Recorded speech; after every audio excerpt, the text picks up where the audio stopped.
If you allow intelligence agencies to operate for decades with total impunity, and you allow them to hide under the little fig leaf of occasional food aid and claims that there's a net benefit, well, what you get is election interference, and possibly even worse. Possibly, it's not out of the question that much worse things could happen if we don't actually confront the intelligence community, if you prefer, or the deep state, and prune it, dial it back, reform it, and expose it.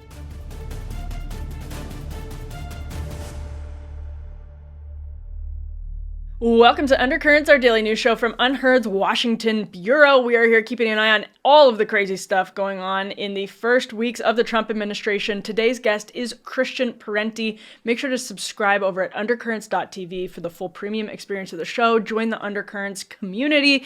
You get to ask questions. There's an email address there where you can contact me and I can answer some of your questions. Subscribe here on the YouTube channel. Subscribe wherever you listen to your podcast if you're a listener like me. Really appreciate that. Now, on to today's news. It was deeply amusing to watch Democrats rally outside the USAID headquarters near the White House on Monday as employees at USAID were told to stay home amid Elon Musk's efforts to shutter the agency.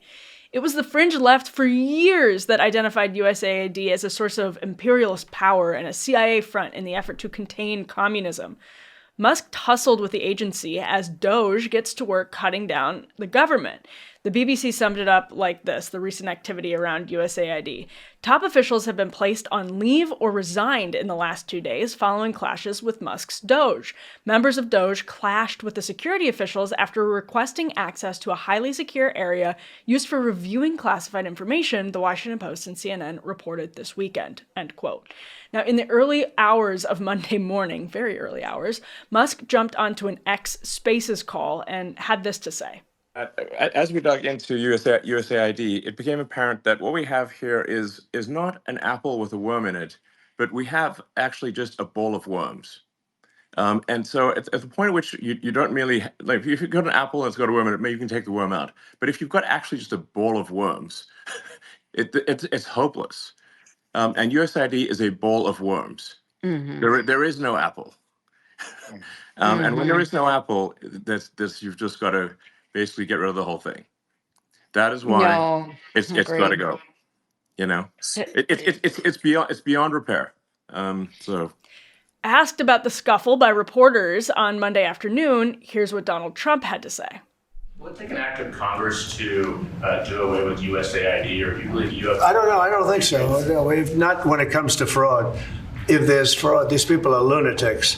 And if it comes to fraud, you wouldn't have an act of Congress. And I'm not sure that you would anyway. But we just want to do the right thing. It's something that should have been done a long time ago. And during a trip to El Salvador, Secretary of State Marco Rubio on Monday said that he was the acting director of USAID and also added this. Look, I mean, my frustration with USAID goes back to my time in Congress. It's a completely unresponsive agency. It's supposed to respond to policy directives of the State Department, and it refuses to do so. So the functions of USAID, there are a lot of functions of USAID that are going to continue, that are going to be part of American foreign policy, but it has to be aligned with American foreign policy. I said very clearly during my confirmation hearing that every dollar we spend and every program we fund, that will be aligned with the national interest of the United States.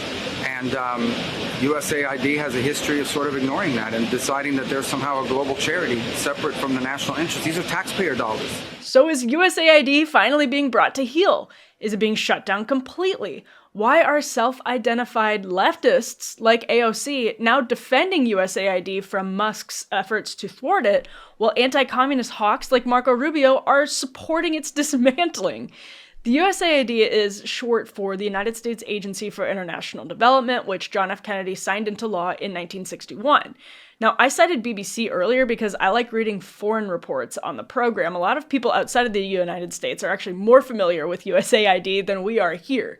Here's Al Jazeera's description of what USAID has looked like, what its influence on the world has looked like in recent years. Quote, before the freeze, the agency was the world's largest single donor. In fiscal year 2023, the U.S. dispersed $72 billion of assistance worldwide on everything from women's health in conflict zones to access to clean water, HIV AIDS treatments, energy security, and anti-corruption work. USAID provided 42% of all humanitarian aid tracked by the United Nations in 2024 and has a staff of more than 10,000 people. End quote. But for decades, libertarians like Rand Paul and many, many genuine leftists decried USAID's meddling in other countries' affairs as using aid as a covert for covert intelligence activities. And that's not without evidence. Here's the leftist Democracy Now! Reacting in 2014 to news first reported in the Associated Press back then that the USAID tried to create a Cuban Spring by funding a Twitter-like website.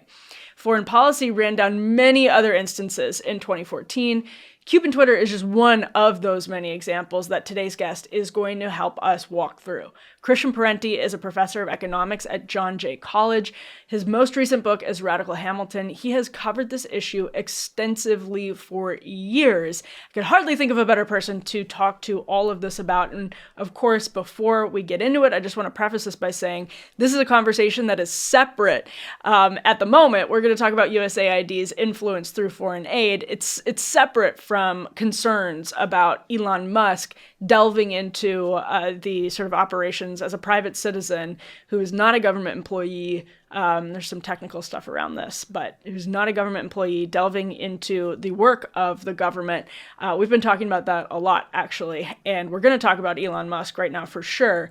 But I want to focus actually on USAID, the substance of USAID and what it's done over the decades with Christian Parenti now. So Christian, thank you so much for being here. Thank you for having me. We're in such a strange moment where right now, ostensibly progressive Democrats are rallying outside the Ronald Reagan building, downtown Washington, to save USAID, which has long been sort of a target of criticism from places like Democracy Now!, for example, and supported by people like Secretary of State Marco Rubio, an anti-communist hawk, and military defense contractors like Elon Musk. And here is Elon Musk, a defense contractor, looking to shut down USAID, which is being defended by democratic socialists. Can you just react to what the hell is going on right now? It's such a strange scrambling of alliances. Well, yeah, I think, who knows what Rubio really thinks, but I mean, clearly Trump doesn't like USAID because he, I think, correctly sees it as connected to the intelligence community, particularly the CIA. And he feels, I mean, doesn't feel, he has evidence that the intelligence community played a role in throwing the election to Biden in 2020. And that was done primarily through the suppression of the Hunter Biden laptop story, right? I mean, the FBI is the headline agency, but there are hints that, or reports that state and possibly CIA were involved in suppressing that story. I mean, that laptop is confirmed in late 2019 as being real, and the FBI knew that, and they went and had 30 meetings with social media and legacy media lying, saying that the laptop was Russian disinformation, and that was not definitively tipped the election, but that was a very important component in this. So I think Trump sees the entire intelligence community as having denied him a win in 2020. And so he's coming after the deep state. A lot of leftists don't even like that term anymore, even though it comes out of the left. It's a term that comes from Turkish and was brought into English by Peter Del Scott and refers to networks, not so much an institution, but networks within the state that circumvent democracy and use secrecy and illegal means to impose an agenda that the voters are not in favor of. And that's where the term comes from. And it once was a coinage of the left, essentially, but now the left is rejecting it. And I mean, amazingly supporting USAID, even though USAID has a very long track record of being a cutout for the CIA, working closely with the CIA since its founding in 1961. We could go on and on about that if you want some examples. But yeah, I would love that. I was actually going to say, if you could walk us through the history of it, because to a lot of people, I think USAID, it does give so much foreign aid, a lot of which is sort of seen as charitable, donations from the United States. Yeah, seen is the operative word there. I mean, right. Yeah. So people think it's like, it's an alphabet soup agency. It does all of this good stuff. There's a very fascinating history behind USAID. If you could walk us through that, Christian.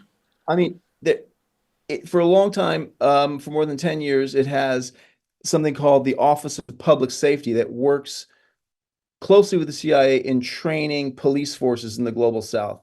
And it is shown to have been involved in torture or training these local forces to torture. USAID has always denied it, but in 1973, Congress forced USAID to close the Office of Public Safety because it was so mobbed up with the CIA. In 2010, USAID funded this Cuban TikTok that was part of a regime change effort, but got found out by the Cuban state and really only had the effect of flushing out a bunch of The Cuban Twitter thing, right? Yeah. Yeah, the Cuban Twitter thing. Sorry, yes.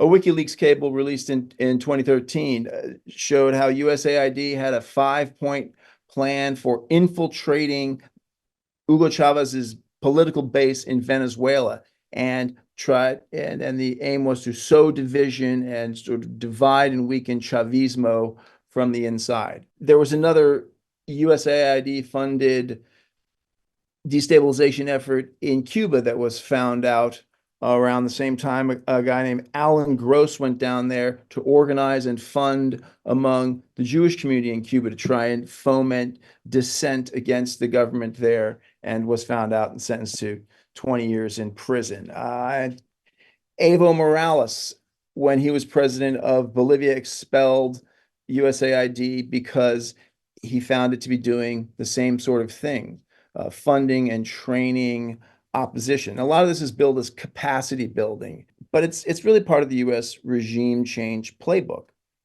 Russia kicks USAID out for the same thing. In 2012, they claim, and I find it believable, that USAID is funding all this capacity building, it's funding political opposition. And so the Russians don't want foreign governments funding political opposition, so they kick them out.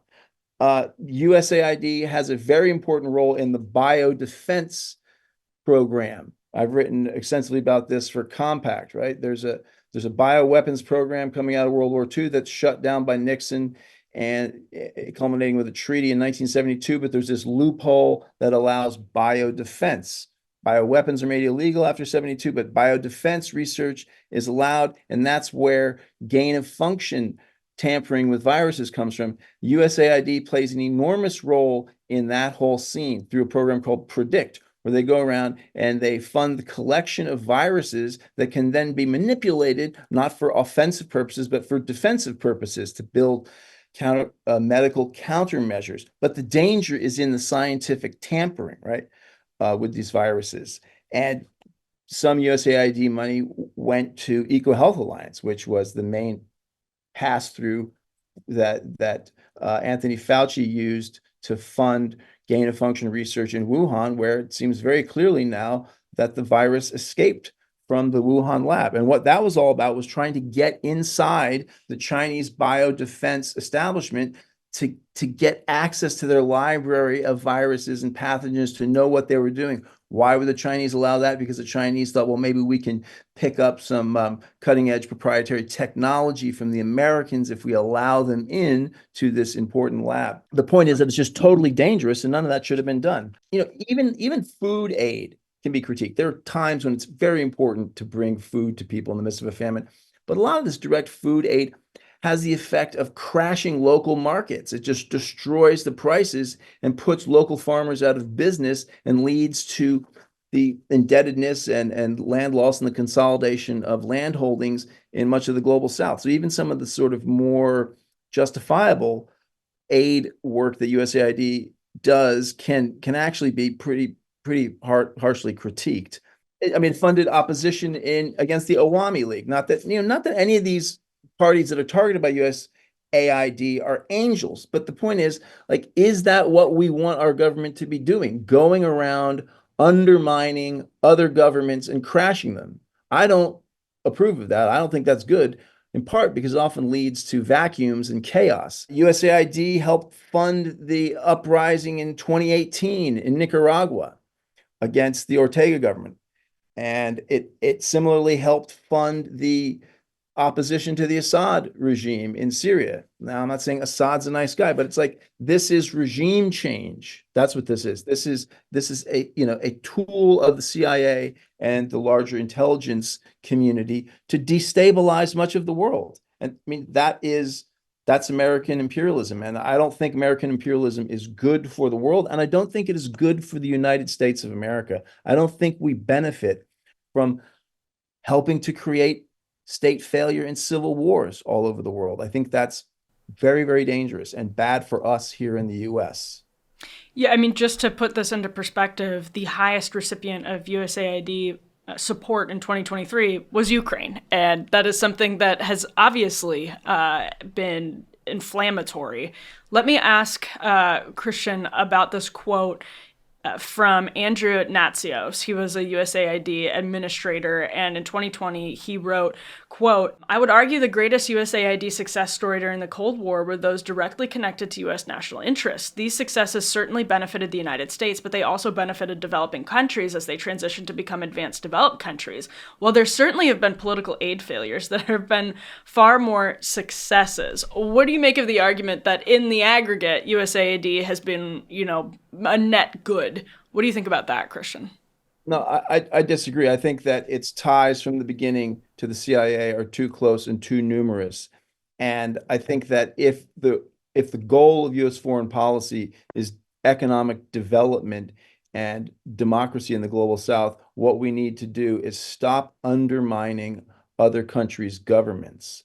And that is one of US regime change efforts, US transition programs are one of the most important sources of destabilization and violence in the planet right now. And the more these intelligence agencies grow and the longer they're unaccountable, then we can see in the case of the Hunter Biden laptop, which is the reason why Trump is so furious about all this and why he's, coming after USAID. There is blowback. It does come home. If you allow intelligence agencies to operate for decades with total impunity, and you allow them to hide under the little fig leaf of occasional like food aid and claims that there's a net benefit, well, what you get is election interference and possibly even worse. Possibly, it's not out of the question that much worse things could happen if we don't actually confront the intelligence community, if you prefer, or the deep state, and prune it, dial it back, reform it, and expose it. I hope that one of the things that comes out of the Trump administration's assault on USAID and on other such agencies is massive disclosures. I think that it's important that the public be given the primary documents. This history is too big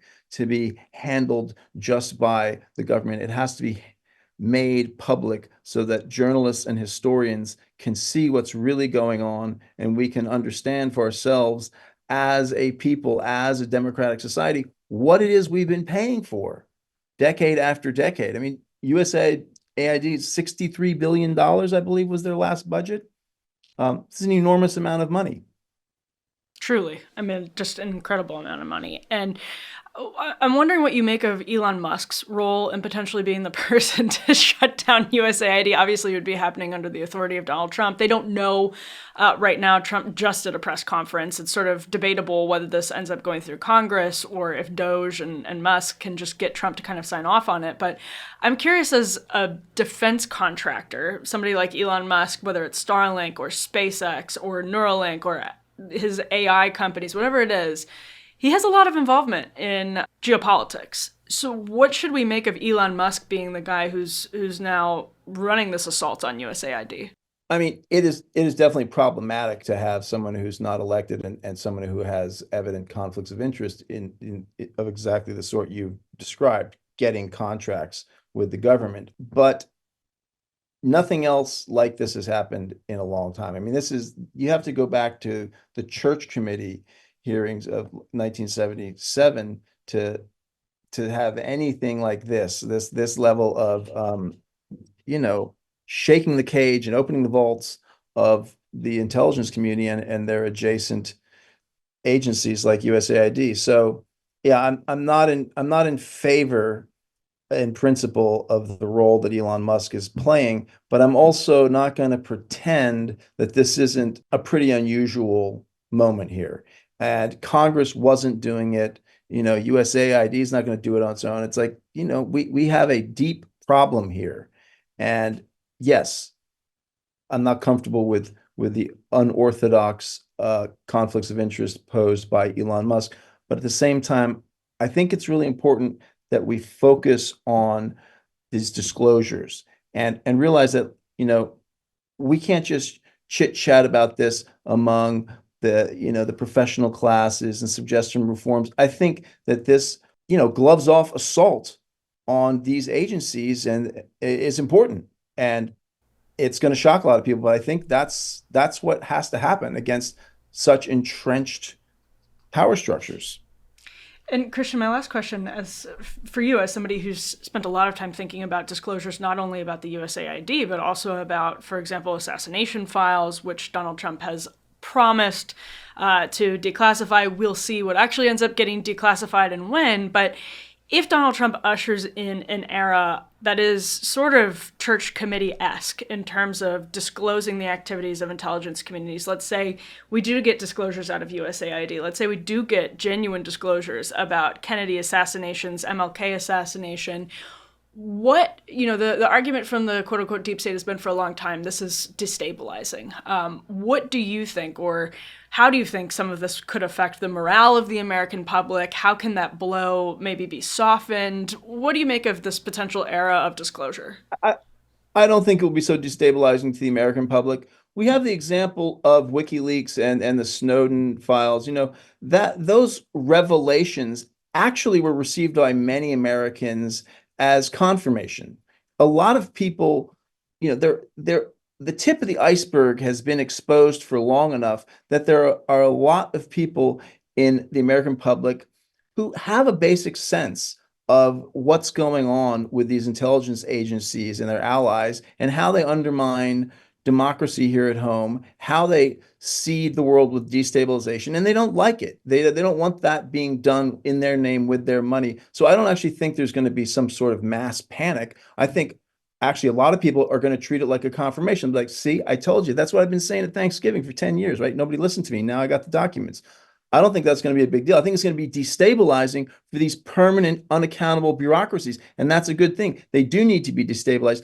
Many of them need to be totally dismantled. And in some cases, some sort of replacement, more accountable replacement has to be built. But hopefully what's going on here is a profound restructuring of America's relationship to the international community. Because I hate to say it, but the US has not always played a very positive role, right? The American people mean well, but our government has destabilized one country after another and is really the author of many of the state failures over the last, since the 90s when Somalia first collapses, So I think that should end. I think that we need a wholesale restructuring of U.S. foreign policy, and I think this is a good step in that direction. This is a good early step in that direction. This is the kind of radical action we need. Well, thank you so much, Christian. I couldn't think of a better person to talk to about this. Really appreciate your time, and thank you for coming on the show. Thank you.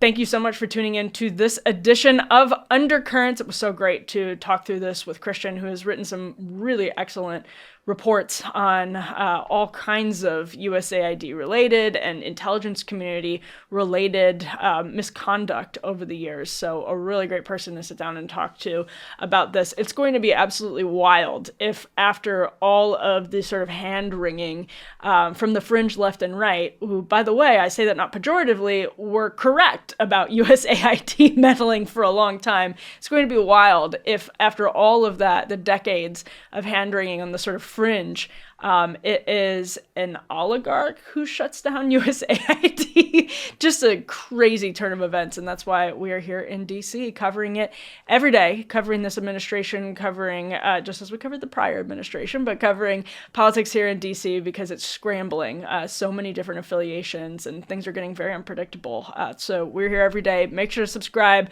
Head over to undercurrents.tv. It's just $1 for your first month. It's a great way to support the show and join the community. Subscribe on the YouTube YouTube channel, subscribe wherever you get your podcasts. We appreciate you tuning in, and we'll see you back here with more soon.